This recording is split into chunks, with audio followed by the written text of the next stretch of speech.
Hello, I'm Steve Shaw, National Coordinator of Football Officials and Secretary Rules Editor for the NCAA. Today we're continuing our series of training videos for 2025, and we're going to be featuring game action from Week 8. Now, before we get into our video, a couple things. First, I want to report out on our plays per game and scoring. We're averaging 176 plays per game this season. That's about a half a play up from last year, but down 4.5 plays per game since 2022 when we instituted the new first down timing rules. Now, our scoring average is 57.3. That's been very consistent over the past couple of years, and it's only down 1 point per game since 2022. But when we talk about plays per game, we have to be ready every snap. Don't take a play off. Make sure every play you do your pre-snap routine and then concentrate and be ready for the next play. Also, we're getting deep into the year now, but don't let up on your preparation. It's important that you continue to do your rules study, your mechanics study, do your quiz every week. That's so important. Get your crew ready to go every week. With that, let's get on into our video. Our first play this week is 3rd and 17, and we're going to get a quick pass out to the wideout. The defense stops the play, but we're going to get a flag down from our umpire.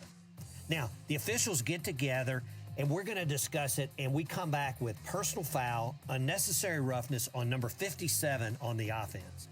And as we go back and take a look, we see number 57, he blocks, and he knocks his opponent to the ground.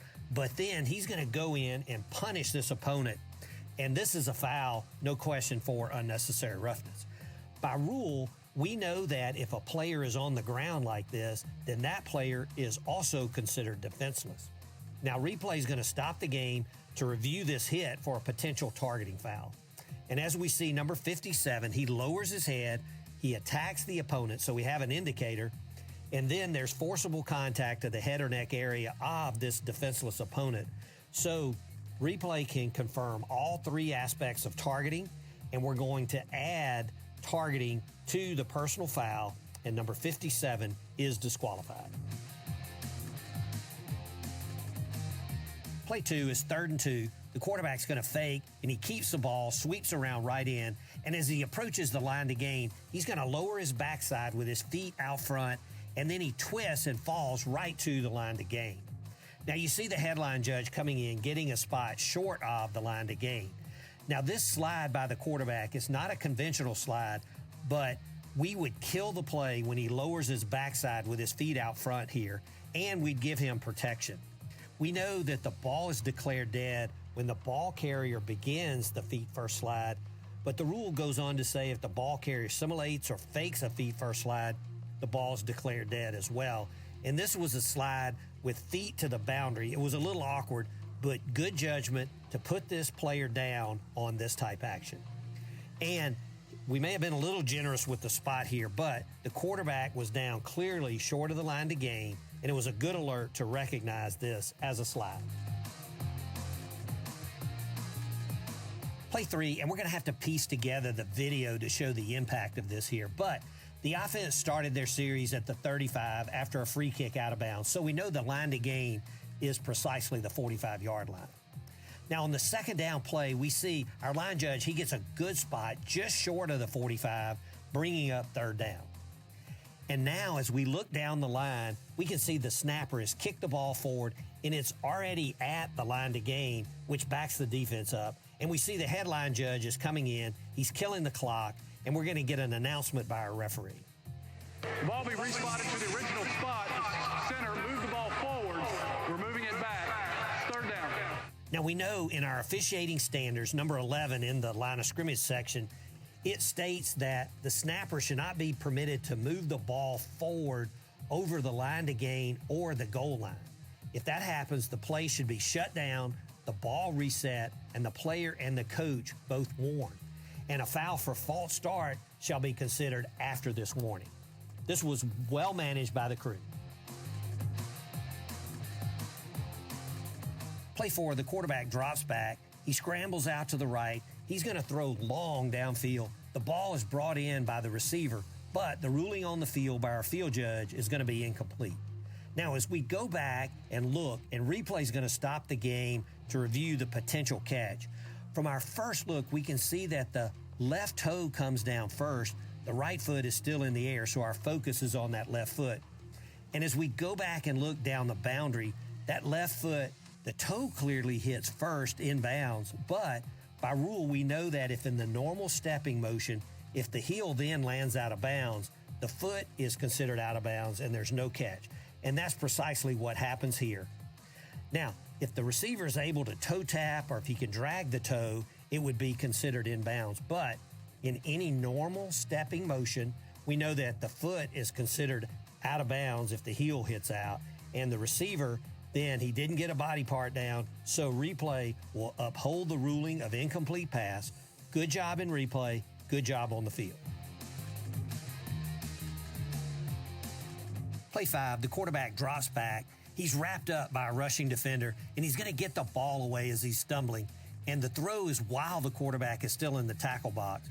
But he has a receiver in the area, so good judgment here, no grounding. Now, there's 2 points of note I want to make on this play. First, we know that by rule, it's illegal and considered roughing the passer when the quarterback is in a passing posture and a defender hits the quarterback forcibly in the knee area or below. But we also know it's not a foul, and it's an exception to the rule if the defender grabs or wraps the opponent in an attempt to make a conventional tackle without forcibly using their head or shoulder. So good judgment here. This is not a foul, no roughing the passer.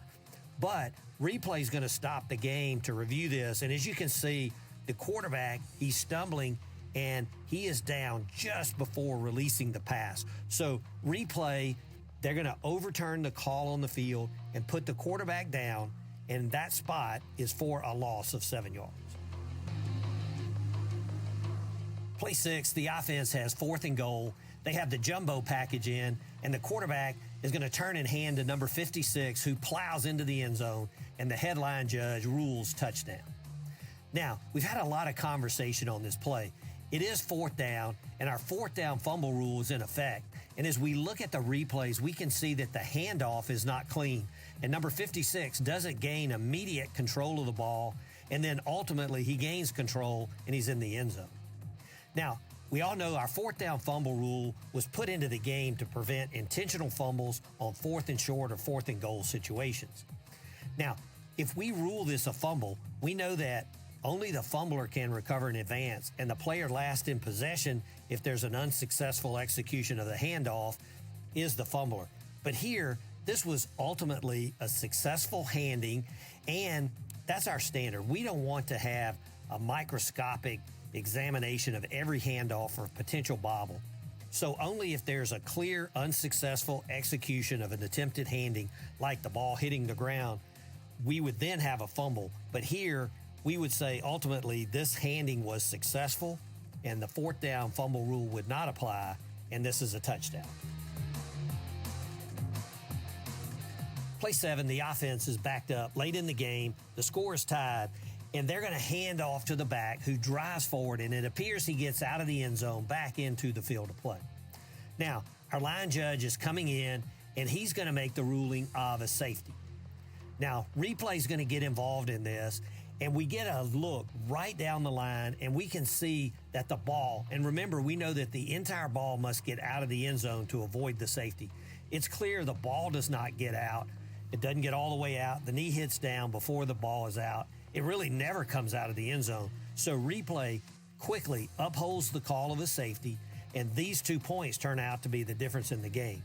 So great job of recognition on the field by our line judge. Well done. Our last play this week is late in the game, and the kicking team is going to try an onside kick. Now, the kick is away, is straight up the middle, and the receiving team makes a clean recovery. But we're going to get 2 flags down from our crew. And as we go back and take a look from the end zone, we see as the kicker hustles downfield, he is blocked hard by number 70 of the receiving team. Now, the crew gets together to discuss the play, and we know there are 2 rules in play here. First, by rule, the kicker of a free kick cannot be blocked until he has advanced 5 yards. And this block is just beyond 5 yards, so there's no foul there. And also, the kicker is considered a defenseless player in the act or just after kicking the ball, during the kick, or during the return. So the kicker is defenseless, But there's no targeting here because the forcible contact is to the chest and not into the head or neck area. So ultimately, the crew picks up the flags and there's no foul on this block against the kicker.